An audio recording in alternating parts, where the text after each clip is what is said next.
प्यारे बच्चों और विद्यार्थी मित्रों, हिंदी की इस तासिका में आपका हार्दिक स्वागत है। और आज हम कक्षा 10वीं में 5वां पाठ अनोखे राष्ट्रपति पढ़ने जा रहे हैं। आपको मालूम होगा अनोखे राष्ट्रपति से किसकी तरफ इशारा किया गया है। इसकी लेखिका है सबसे पहले महादेवी वर्मा। महादेवी वर्मा ने बहुत सारे कविताएं और बहुत सारे सबक लिखे हैं और अक्सर किताबों में आते हैं। तो यहाँ पर अनोखे राष्ट्रपति थे डॉक्टर राजेंद्र प्रसाद, जो हमारे देश के राष्ट्रपति हो गुजरे हैं। अब उनका रहन सहन जो था, उनका पहरावा, वेशभूषा बहुत सादी थी। इसके बारे में उन्होंने खास इसके ऊपर केंद्र आकर्षित किया है और इसके बारे में हमें कुछ समझाया कि किस तरह से हमें भी रहना चाहिए, कि इंसान को आगे बढ़ने के लिए उसका ज़्यादा जो फैशन होती है वो ज़रूरी नहीं होती है, बल्कि आवश्यक क्या होती है, इंसान का सच्चा व्यक्तिमत्व, सच्ची शख्सियत होना ज़रूरी होता है।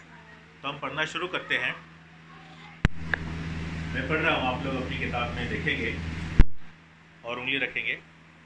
पहली लाइन से, राजेंद्र बाबू को मैंने पहले पहले एक सर्वथा गद्यात्मक वातावरण में ही देखा था। लेखिका कह रही है कि उन्होंने उनको एक गद्यात्मक का मतलब होता है गहमा गहमी वाले माहौल में उन्होंने उनको देखा, परंतु उस गद्य ने कितने भावात्मक क्षणों की अटूट माला गूंथी है, यह बताना कठिन है। यह बताना मुश्किल है कि उस माहौल में उन्होंने एक ही नज़र उनको देखा, डॉक्टर राजेंद्र बाबू को, लेकिन कितनी सारी जो है उनके जहन में उनके बारे में बातें फिट हो गई, महफूज हो गई, ये बताना मुश्किल है। मैं प्रयाग में बीए की विद्यार्थी थी और शीतावकाश में घर भागलपुर जा रही थी। इसका अर्थ यह है कि वो प्रयागराज, यानी कि जिसको हम इलाहाबाद कहते हैं, वहाँ पर बीए की पढ़ाई कर रही थी, कॉलेज पढ़ती थी। और छुट्टियों में शीतावकाश, शीत यानी ठंडा, सर्दी की छुट्टियाँ, अवकाश का मतलब होता है छुट्टियाँ, घर भागलपुर जा रही थी। तो उस वक्त वह पटना में भाई के मिलने की बात थी। पटना में उनका भाई उनसे मिलने आने वाला था। अतः स्टेशन पर ही प्रतीक्षा के कुछ घंटे व्यतीत करने पड़े। अतः का मतलब होता है बहरहाल। स्टेशन पर ही प्रतीक्षा के कुछ घंटे बिताने पड़े। व्यतीत करना, उसको लिखेंगे बिताना या गुजारना। प्रतीक्षा यानी इंतज़ार। स्टेशन के एक और 3 पैरों वाली बेंच पर देहातियों की वेशभूषा में कुछ नागरिकों से घिरे सज्जन जो विराजमान थे, उनकी ओर मेरी विहंगम दृष्टि जाकर लौट आई। स्टेशन पर क्या हुआ, 3 पैरों वाले बेंच पर कोई शख्स बैठे थे। देहातियों की वेशभूषा उन्होंने पहनी हुई थी, देहातियों वाला लिबास, धोती वगैरह, और कुछ नागरिकों ने उनको घेरा हुआ था। सज्जन विराजमान थे। सज्जन का मतलब है शरीफ इंसान। विराजमान होना यानी बैठ जाना, तशरीफ रखना। तो उनकी ओर मेरी नज़र, विहंगम नज़र, जल्दबाज नज़र जो थी, वो जाकर लौट आई। थोड़ी देर के लिए उन्होंने एक लम्हा उनको देखा। वास्तव में भाई से यह जानने के उपरांत कि उक्त सज्जन ही राजेंद्र बाबू है, मुझे अभिवादन का ध्यान आया। उस वक्त उनको अभिवादन का ध्यान आया कि मैंने उनका अभिवादन करना चाहिए था, उनकी इज़्ज़त अफजाई, फूल वगैरह दे के इस्तकबाल करना चाहिए था। ये कब समझ में आया कि वास्तव में हकीकत में भाई के बताने के उपरांत के बाद उक्त सज्जन के सामने वाले सज्जन ही, यही शरीफ इंसान ही क्या है, राजेंद्र बाबू है, भारत के राष्ट्रपति है, और इस तरह जो है, इस तरह से रेलवे स्टेशन पर बैठे हुए हैं।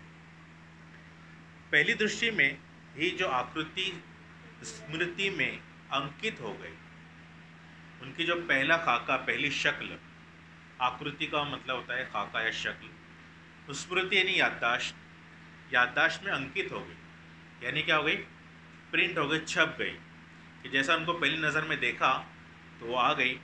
उसमें इतने वर्षों ने न कोई रेखा जोड़ी है और न कोई नया रंग जोड़ा है। उसमें ना कोई नई बढ़ोतरी हुई ना कोई घटोतरी। यानी पहली नज़र में उन्होंने उनको देखकर पहचान लिया। जैसे हम किसी को पहली नज़र में देखते हैं, फिर बाद में पता चलता है कि ये इसका मिजाज तो अलग है, इसका मिजाज तो हंसी खुशी वाला है, इस तरह से बाद में बदल जाता है। लेकिन उन्होंने पहली नज़र में हमारे भारत के राष्ट्रपति को पहचान लिया। सत्य में जैसे कुछ घटाना या जोड़ना संभव नहीं रहता, जैसे हकीकत के अंदर कुछ बढ़ा या घटा नहीं सकते, वो झूठ हो जाता है, संभव नहीं यानी मुमकिन नहीं है, वैसे ही सच्चे व्यक्तिमत्व में भी कुछ जोड़ना घटाना संभव नहीं है। सच्ची जो शख्सियत होती है उसके अंदर भी घटाना या कम करना ये मुमकिन नहीं है। अब इतना जो है ना आप लोग शुरू से यहाँ तक के पढ़ेंगे अपनी किताबों में देखकर। उसके बाद फिर मैंने कुछ सवालात लिखे हैं, उनके मैं जवाबात पूछूंगा। आप देखेंगे मेरे बच्चों यहाँ पर अनोखे राष्ट्रपति महादेव वर्मा। पहला सवाल है, राजेंद्र बाबू को किसने देखा? तो पहली लाइन पर इसका जवाब है। दूसरा उत्तर प्रश्न है, लेखिका कौन सी विद्यार्थी थी? तीसरा है, स्टेशन पर कितने घंटे बिताने पड़े? चौथा प्रश्न, राजेंद्र बाबू की वेशभूषा कैसी थी? इन सवालात को एक बार आप लोग जो है रिपीट करो, पढ़ो, उसके बाद फिर उत्तर देखते हैं। राजेंद्र बाबू को किसने देखा? किसने यहाँ पर देखा? जब आपने अगर जवाब पढ़ा होगा पहली लाइन में, तो मैंने देखा ऐसा लिखा हुआ है। मैंने का मतलब कौन हुआ? लेखिका महादेवी वर्मा। तो हम क्या लिखेंगे? राजेंद्र बाबू को लेखिका ने देखा। लेखिका BA की विद्यार्थी थी। स्टेशन पर कुछ घंटे बिताने पड़े। राजेंद्र बाबू की वेशभूषा देहातियों जैसी थी। ये हो गए सारे प्रश्नों के उत्तर। ये आपको प्रश्न भी लिखना है और उत्तर भी लिखना है और मुझे भेजना है। आगे का मैं किताब में से पढ़वाता हूँ। पहले राष्ट्रपति थे राजेंद्र बाबू, उनको देखने का मौका मिला। प्रतीक्षा का मतलब होता है इंतज़ार, विराजमान होना, तशरीफ़ रखना या बैठना। विहंगम नज़र, तेज़ नज़र को विहंगम कहते हैं। हुलिया वेशभूषा, दृष्टि नज़र। वास्तव का मतलब होता है हकीकत। हकीकत में भाई के बताने के बाद ही उनको पता चला कि ये हमारे राष्ट्रपति हैं और मुझे अभिवादन का ध्यान आया। अभिवादन का मतलब होता है सलाम करना, इज़्ज़त करना, किसी को इज़्ज़त देना। पहली दृष्टि में, दृष्टि यानी नज़र में जो आकृति स्मृति में अंकित हो गई, यानी छप गई याद में, उसमें इतने वर्षों तक ना कोई रेखा जोड़ी ना कोई नया रंग भरा। पहली नज़र में उन्होंने हमारे राष्ट्रपति को पहचान लिया कि कैसे शख्स हैं। इसके बाद कई वर्षों तक उनके घर में उनका आना जाना रहा, राष्ट्रपति भवन में भी आती जाती रही, लेकिन उनकी पहचान में कोई तब्दीली नहीं आई। जिस तरह उन्होंने पहली नज़र में देखा था वैसे ही वो बाद में रहे। जैसे सत्य में कुछ घटाना बढ़ाना संभव नहीं होता है, बिल्कुल उसी तरह। अब देखो यहाँ पर उनका चेहरा यानी उनकी जो शख्सियत थी, उनका खाका था, उनका हुलिया दिखाया जा रहा है। लिबास का नहीं, सिर्फ चेहरे का। काले घने पर छोटे कटे हुए बाल। अभी मैं आपको इनकी तस्वीर दिखाता हूँ।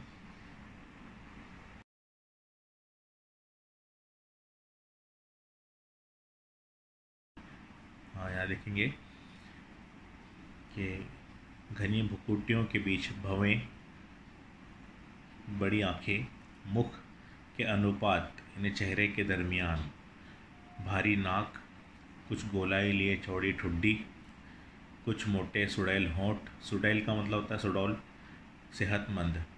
श्यामल झाई देता हुआ, श्यामल का मतलब होता है सांवला रंग, यहाँ पे लिखा हुआ है सांवला। गेहूं और वर्ण, गेहूं की तरह रंग था। बड़ी बड़ी ग्रामीणों जैसी मूछें ऊपर के होठ को भी ढक लेती थी, नीचे के होठ को भी कब्जा जमाए हुए थी, आवरण डाले हुए थी। हाथ पैर शरीर सब लंबाई में ऐसे विशेषता थी जो दृष्टि को अनायास आकर्षित कर लेती थी। यानी अनायास का मतलब होता है अचानक, बेसाख्ता, बिना कुछ सोचे समझे, आकर्षित कर लेना, दिल को लुभा लेना, अट्रैक्शन कर लेना। उनकी जो वेशभूषा थी उसकी ग्रामीणता यानी देहातियों जैसी दृष्टि को उलझा लेती थी। यानी देखने की नज़र को उलझ जाता था कि ये कैसे इतने बड़े शख्स हो सकते हैं। खादी की मोटी धोती, अब देखो यहाँ पे लिबास उनका बताया जा रहा है, जो बांधी हुई थी, एक और दाहिने पैर पर घुटना छूती थी, सीधे पैर पर घुटने को छूती हुई जा रही थी, और बाएं पर पिंडली को। मोटे खुरदुरे काले बंद गले के कोट में ऊपर का भाग बटन टूटने के कारण खुला हुआ था। देखो इतने बड़े शख्स है लेकिन एक उनका बटन टूटा हुआ है और कोट का जो गला है वो खुला हुआ है, और घुटने के नीचे के बटन बंद थे। इन्हें एक लंबा कोट था, वो पुराने ज़माने में वैसा ही पहनते थे। सर्दी के दिनों के कारण पैर में जूते थे, परंतु कोट और धोती के समान उनमें भी विचित्र स्वच्छंदतावाद था। उनमें भी थोड़ा सा मुख्तलिफपन था, सबसे अलग। मिट्टी की परत उन पर जमी हुई थी, उससे जूतों का रंग ही नहीं पता चलता था कि काले हैं या कौन से। गांधी टोपी थी लंबी वाली, जिसकी नोक होती है, इस तरह से घूमी हुई थी कि उसकी आगे की नोक बाईं भौं पर खिसक गई और टोपी माथे पर ऐसी थी जैसे पट्टी की तरह लिपटी हुई। देखकर पता लगता था कि हड़बड़ी में आए हुए हैं और चलते चलते कपड़े पहन लिए, और जहाँ जिस स्थिति में जो कपड़ा लटक गया वहीं अटक गया, इस तरह से वो आए हुए। इतनी सादगी थी उनके अंदर। उनकी मुखाकृति, मुख यानी चेहरा, कृति आकृति यानी कि शक्ल, चेहरे की शक्ल देखकर अनुभव होता था, एहसास होता था कि उन्हें पहले कहीं देखा है, और ऐसा एहसास बहुत सारे लोगों को होता था। अनुभूति का मतलब भी एहसास है, अनुभव यानी भी एहसास। राजेंद्र बाबू की मुखाकृति ही नहीं, उनके शरीर के संपूर्ण गठन में एक सामान्य भारतीय जन की आकृति और गठन की छाया थी।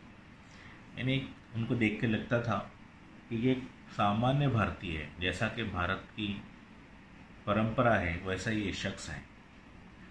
गठन का मतलब होता है बनना, बना हुआ, इसकी बनावट वैसी ही है। उन्हें देखने वाले को ना कोई आकृति व्यक्ति स्मरण हो आता था, और वह अनुभव करने लगता था कि इस प्रकार के व्यक्ति को पहले कहीं देखा है। आकृति तथा वेशभूषा के समान ही वे अपने स्वभाव और रहन सहन में सामान्य भारतीय या भारतीय कृषक का ही प्रतिनिधित्व करते थे। कृषक यानी किसानों की प्रतिनिधित्व करते, जैसे उनके ही लीडर हो। स्वभाव में भी मिजाज, यानी उनका मिजाज और रहन सहन जो था वो भारतीय किसानों की तरह सादा सिंपल देहातियों की तरह था। ये देहातियों में अक्सर हमारे यहाँ पे किसान ही रहते हैं इंडिया में। प्रतिभा यानी उनकी सलाहियतें, इनके अंदर खूबियाँ जो थी, और बुद्धि यानी अक्लमंदी की विशिष्टता के साथ, खासियत के साथ साथ उन्हें जो गंभीर संवेदना प्राप्त हुई। गंभीर संवेदना मतलब सोच में डूबे हुए रहते हैं, ज़्यादा हंसते नहीं, किसी के साथ हंसी मजाक नहीं करते, वो ऐसे शख्स थे। इतने देहाती होने के बाद में भी क्योंकि वो बहुत पढ़े लिखे हुए थे ना, इसलिए वह उनकी सामान्यता को गरिमा प्रदान करती थी। अब उनकी जो सोच में डूबा हुआ रहना था, तब ये उनकी सामान्यता को, जो उनकी सादगी थी, उसको वक़ार मिलता था। जैसे एक वक़ार वाला इंसान होता है, ज़्यादा हंसी मजाक नहीं करता, उसको कहते हैं गरिमा। व्यापकता ही सामान्यता की शपथ है। व्यापकता यानी कि आम इंसान होना, आम लोगों के साथ उठना बैठना, उसको कहते हैं आम। सादगी और आम इंसान होना ये एक दूसरे के ज़रूरी है, शपथ है, कसम है। संवेदना की गहराई में स्थिति बनाए रखती है। व्यापकता जो होती है, आम होना, ये गहरी सोच और खामोश मिजाजी की गहराई में स्थिति बनाए रखती है। ये ख़ास बात थी उनके हुलिये में। उनकी वेशभूषा की अस्त व्यस्तता के साथ उनके निजी सचिव, उनके जो पीए थे, पर्सनल असिस्टेंट, उनके समझ लो शागिर्द भी थे वो, उनका नाम था चक्रधर। तो जब उनको देखते थे तो चक्रधर जी का भी खाका सामने, उनका चेहरा सामने आ जाता था। क्यों बेसाख्ता उनका चेहरा सामने? क्योंकि जब मोज़ों में से 5 उंगलियां बाहर निकल जाती, जब इनकी जो हमारे राष्ट्रपति थे राजेंद्र बाबू, उनके जब मोज़े ख़राब हो जाते एकदम, और जब जूते के तले पैर के तलवों को गवाक्ष बना लेते, इन्हें उनसे मिल जाते, धोती कुर्ते आदि का खद्दर अपने मूल ताने बाने बदल जाते हैं, इन्हें एकदम ही पुराने हो जाते कपड़े, तो फिर वो अपने चक्रधर जी को दे देते और चक्रधर जी उसको अपना वस्त्र और अपने कपड़े बना लेते थे और अपने आप को पुरातन सज्ज कर अपने लिए सहज लेते। उन्होंने वर्षों तक इसी प्रकार राजेंद्र बाबू के पुराने परिधान यानी कपड़ों से अपने आप को प्रसादित कर कृतार्थता का अनुभव किया। कृतार्थता यानी कि शुक्रगुजारी, यानी अपने मालिक का शुक्र अदा कर रहे होते, उन्होंने उनको लिबास दिया, यानी कपड़े पहनकर ऐसा लगता था कि वो अपने मालिक का शुक्र अदा कर रहे। मैंने ऐसे गुरु शिष्य और स्वामी सेवक कभी नहीं देखे, यानी ऐसे टीचर और तालिब इल्म। शिष्य का मतलब होता है तालिब इल्म, स्टूडेंट, यानी कि एक तरह से वो टीचर स्टूडेंट है एक दूसरे के लिए। ऐसे मैंने कभी नहीं देखे, वो कहती है ऐसा कभी नहीं देखा। देखिए यहाँ पर कृतार्थता है, कृतार्थता, और इसके अलावा देखिए गुरु शिष्य स्वामी सेवक अब तक नहीं देखे। इसका मीनिंग आप लोग लिखेंगे। आगे लेखिका कहती हैं कि राजेंद्र बाबू के निकट करीबी संपर्क में आने का अवसर मुझे उस वक्त मिला जब 1937 में कांग्रेस के अध्यक्ष के रूप में महिला विद्यापीठ महाविद्यालय के भवन का शिलान्यास करने प्रयाग आए। जब वो कांग्रेस के अध्यक्ष थे तो वो वहाँ पर प्रयाग में यानी कि इलाहाबाद में किसी कॉलेज का संगे बुनियाद रखने आए। शिलान्यास को अंडरलाइन करेंगे, संगे बुनियाद, किसी बिल्डिंग की तामीर करने में जो पहला पत्थर रखते हैं उसको कहते हैं संगे बुनियाद। वो किसी बड़े शख्स के हाथ से रखा जाता है, जैसे आजकल मोदी जी का बहुत चल रहा है, उनको ही हर जगह बुलाते हैं। उनसे ज्ञात हुआ, पता चला कि उनके संयुक्त परिवार में 15-16 पुत्रियां हैं। पोत्रियां मतलब उनकी पोतियां 15-16 हैं। तो लेखिका को उनकी फ़िक्र हुई कि अब उनकी पढ़ाई का क्या है, कुछ खास व्यवस्था नहीं थी, उनकी पढ़ाई की इंतज़ाम नहीं था। तो मैंने अपने छात्रावास में, यानी कि जहाँ पर बच्चे रहते हैं, क्या कहते हैं उसको, यानी कि अपने हॉस्टल में, छात्रावास का मतलब होता है हॉस्टल में रख कर उन्हें विद्यापीठ की परीक्षाओं में बैठा सकूं तो उन्हें कुछ विद्या प्राप्त हो सकेगी। इस तरह की फ़िक्र लेखिका को हुई कि वो उनकी पोतियों को कुछ पढ़ाना चाहती है। पहले बड़ी, फिर छोटी, फिर उनसे छोटी, क्रम से बालिकाएं मेरे संरक्षण में आ गई, मेरी हिफाजत में आ गई। उन्होंने दे दिया कि अब आप इनकी फ़िक्र करो, आप इनको सिखाओ। उन्हें देखने कभी उनकी दादी और कभी दादा भी प्रयाग आते रहते थे, यानी राजेंद्र बाबू उनको देखने के लिए आते थे। और राजेंद्र बाबू की सहधर्मिणी यानी उनकी बीवी के निकट संपर्क में मुझे आने का मौका मिला, अवसर यानी ना मौका। वे सच्चे अर्थ में धरती की पुत्री थी। राजेंद्र बाबू की जो बीवी थी वो बहुत अच्छी थी। देखो उनकी खासियतें बताई जा रही है, साध्वी, सरल यानी कि सीधी, क्षमामयी, माफ़ करने वाली, सबके प्रति ममतालु और असंख्य संबंधों की सूत्रधारिणी, अपने रिश्तेदारियों और ताल्लुकात को निभाने वाली। मैं अभी इस पैराग्राफ को समझा देता हूँ कि उनकी जो बीवी थी, तो ज़मींदार ख़ानदान के अंदर परिवार में ये परंपरा थी कि जो भी नई बहू आती थी उसको सिर झुकाकर घूंघट डालकर बैठना पड़ता था। इस तरह बार बार बहुत घंटों तक बैठने की वजह से उनकी पीठ, रीढ़ की हड्डी जो है झुक गई थी और उतनी बूढ़ी नहीं थी, लेकिन फिर भी उनकी पीठ हमेशा के लिए झुक गई थी, झुकी हुई चलती थी बूढ़े की तरह। बालिकाओं के संबंध में राजेंद्र बाबू का स्पष्ट निर्देश था, यानी कि जो उनकी पोतियां थी उसके बारे में हुक्म था कि वो भी सामान्य लड़कियों की तरह ही सादा सीधा रहे। वो ये ना समझे कि हम राष्ट्रपति के पोतियां हैं इसलिए अपने अंदर कोई घमंड वगैरह आने न दें। इसलिए वो लड़कियां खुद ही अपने स्वयं बर्तन और कपड़े धो लेती थी। देखिए, स्वयं का मतलब खुद ही। उनके साबुन तेल आदि की व्यवस्था भी सीमित थी। व्यय, देखिए यहाँ पर व्यय का लफ्ज़ है, व्यय। व्यय मतलब खर्च। उनका खर्च भी बहुत सीमित था, ऐसा नहीं कि चलो बहुत खर्च कर रही है। कमरे की सफाई, झाड़ पोछ, गुरुजनों की सेवा, यानी कि जो उनके पढ़ाने वाले गुरु थे उनकी सेवा भी उनको करनी पड़ती थी। उस समय स्वतंत्रता संघर्ष के सैनिकों का गंतव्य जेल था। जो अंग्रेज़ों से लड़ने वाले स्वतंत्रता संघर्ष के सैनिक थे, उनका मंजिल जेल रहती थी। जेल में उनको बार बार डाला जाता था। किसी की पत्नी, किसी की बहन, किसी की बेटी विद्यापीठ में, छात्रावास में उपस्थित होती थी। देश स्वतंत्र होने के बाद उनमें से कुछ दिल्ली चली गई, कुछ विशेष योग्यता प्राप्त करने के लिए अंग्रेजी विद्यालयों में भर्ती हो गई। केवल राजेंद्र बाबू अपवाद रहे। उनके भारत के प्रथम राष्ट्रपति हो जाने के उपरांत मुझे स्वयं उनकी पौत्रियों के संबंध में चिंता हुई। उनका स्पष्ट उत्तर मिला। साहब, उन्होंने जवाब दिया कि महादेवी बहन, दिल्ली मेरी नहीं है, राष्ट्रपति भवन भी मेरा नहीं है। अहंकार यानी घमंड, अहंकार का मतलब घमंड, से मेरी पुत्रियों का दिमाग खराब ना हो जाए। तुम केवल इसकी चिंता करो, वे जैसे रहती है उसी प्रकार रहेंगी। कर्तव्य जो होता है वो विलास नहीं, कर्मनिष्ठा होती है। कर्तव्य ने फर्ज, यानी इनको फर्ज मिला था एक राष्ट्रपति का। तो इसका मतलब ये नहीं कि वो ऐश और आराम से रहने लग जाए। विलास यानी ऐश और आराम, यहाँ लिखा है। ये ऐश और आराम नहीं होता है फ़र्ज़ के ऊपर किसी फ़र्ज़ पे तैनात हो जाना, बल्कि कर्म निष्ठा होती है। ये हमारा फ़र्ज़ होता है कि हम इस काम को पूरा करें, निष्ठा के साथ पूरा करें। अगला पैराग्राफ, उनकी सहधर्मिणी बीवी में किसी भी प्रकार का परिवर्तन नहीं हुआ। यानी वो बदली नहीं कि चलो अब उसमें आ गया, बहुत ज़्यादा रहने लगी। जब राष्ट्रपति भवन में उनके कमरे से संलग्न रसोई घर बन गया, क्योंकि जो राष्ट्रपति बनता है उसको अपने गांव में, उसके अपने घर पे नहीं रहना पड़ता है, बल्कि उसको आकर राष्ट्रपति भवन में जो दिल्ली में है वहाँ जाकर रहना पड़ता है। वहाँ पर उसको सारी सहूलियत मिलती है। तो वो भी वहाँ चले गए उनकी बीवी के साथ। तो वो ऐसा नहीं कि किसी नौकर, वहाँ पे तो नौकर खाना बनाते हैं, आजकल तो बहुत ज़्यादा ऐशो आराम हो गया।